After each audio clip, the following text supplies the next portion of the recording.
telling you that winning will be easy.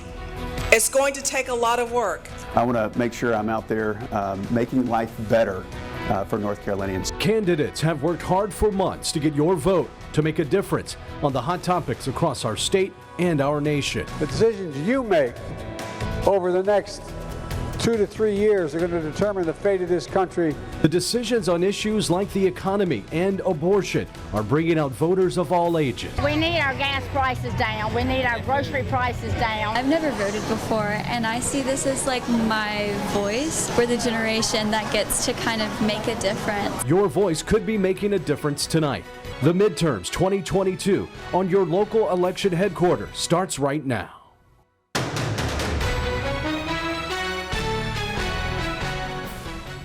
Hello, everyone, and thank you joining us for your news at 11. I'm Ken Watlington. And I'm Angie Casada. We have you covered when it comes to tonight's results. Our team of reporters are all across the East to cover all the races that matter the most to you. Of course, we'll get to each of them in just a moment, but we begin with the highly contested race for the state's open U.S. Senate seat. Democrat Sherry Beasley and Republican Ted Budd battling it out to the very end tonight. Let's take a look at the latest results as of this moment. It's been a tight one. Budd leading Beasley right now 51 to 47% with about 95% of the vote in statewide. We will have more on this race and reaction from the candidates and their camps coming up in just a few minutes. Moving closer to home now, there will be a new representative for U.S. House District 1. The current representative, G.K. Butterfield, is retiring. And it looks like Don Davis is the winner and will take over for Butterfield in Congress. 9 on your side's Erin Jenkins has been following both candidates all day long. She caught up with the winner and joins us now live at Davis's watch party in Greene County. Erin.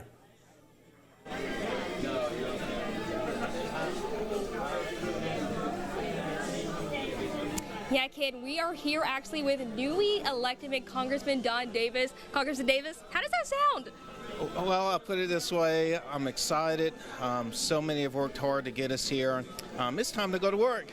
So we'll get up tomorrow and, start thinking about how we can now begin to move forward for Eastern North Carolina. Talk a lot about health care and education. What does it mean to be representing your home here in Eastern North Carolina?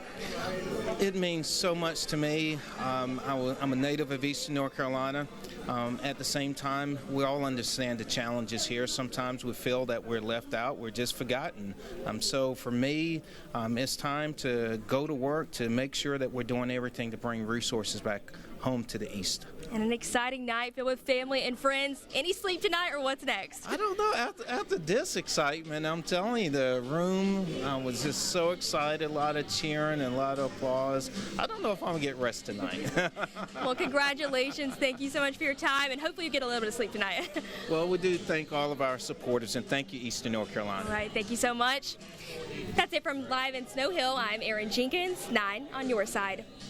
Erin, thank you. Moving on, our second U.S. House seat in the East, District 3. That's where the incumbent Republican Greg Murphy is going for re-election against Democrat Barbara Gaskins. Murphy winning tonight with 67% of the vote. 9 on your side's Claire Curry. She's joining us now live from New Bern, where there was a watch party going on for Murphy. Claire. I'm here at Congressman Murphy's watch party, which just wrapped up, and a bit ago we found out that he will be keeping his seat for U.S. District 3 as the votes came in and the polls closed. Murphy came out on top with his campaign focused on energy, the economy, and our veterans. He will be staying in D.C.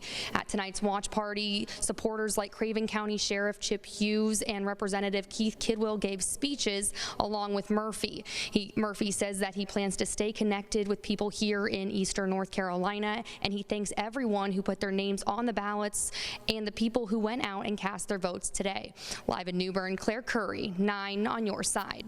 Claire, thank you. We have several races for state house seats in Raleigh to talk about. Here in Pitt County, the District 9 incumbent Democrat Brian Farkas taking on Republican challenger Timothy Reeder, and Farkas will lose his bid for re-election. Take a look at the numbers tonight. Reeder with 51% of the vote, all 100% of the precincts reporting.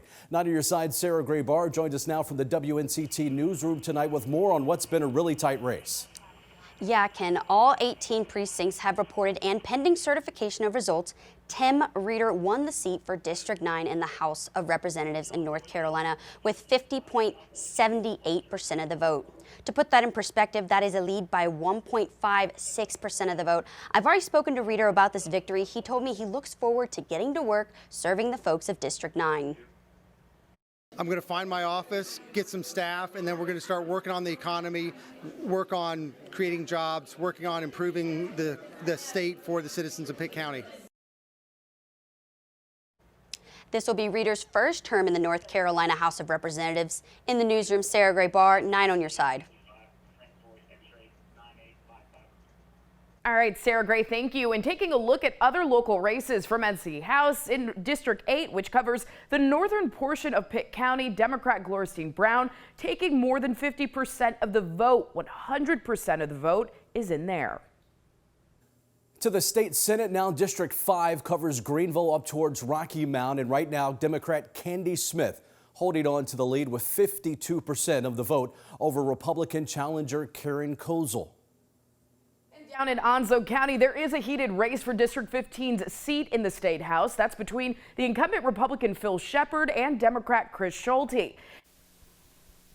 With the win over Democrat Chris Schulte, more than 60% going to Shepard. We actually have 9 on your side, Cheyenne Pagan, joining us now from our Jacksonville studio, and she caught up with both candidates tonight. So Cheyenne, what can you tell us? I did stop by both of the watch parties for the candidates, and they both say they're grateful for everyone who went out and cast their ballot today. And they also say they're grateful for the chance to have run in this race.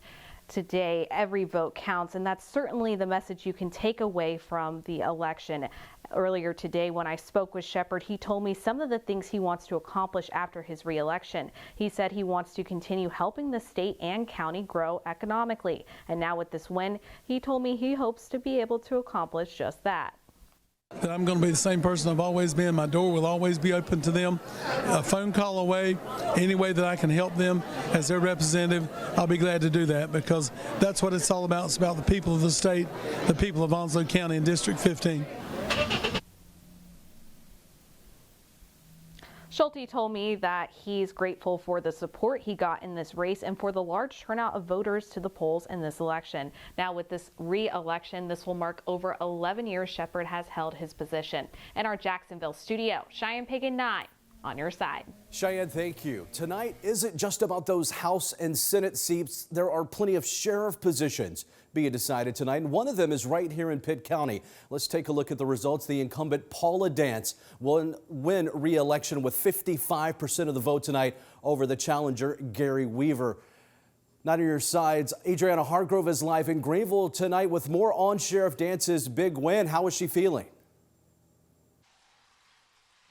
Well, Ken, Sheriff Dance tells me that she has been rehired again to continue her duties as Pitt County Sheriff. Now, here at her watch party at the Hilton in Greenville, this is what she had to tell me. I am absolutely ecstatic about this win in this election. We ran a very clean campaign. We felt like this would be the end result, and obviously the citizens of Pitt County felt that way too. Of course, they get to hire you and fire you every 4 years. So I just got a new job again, been rehired, and I appreciate that. I appreciate my community. I appreciate the faith and trust that they put in me as a leader.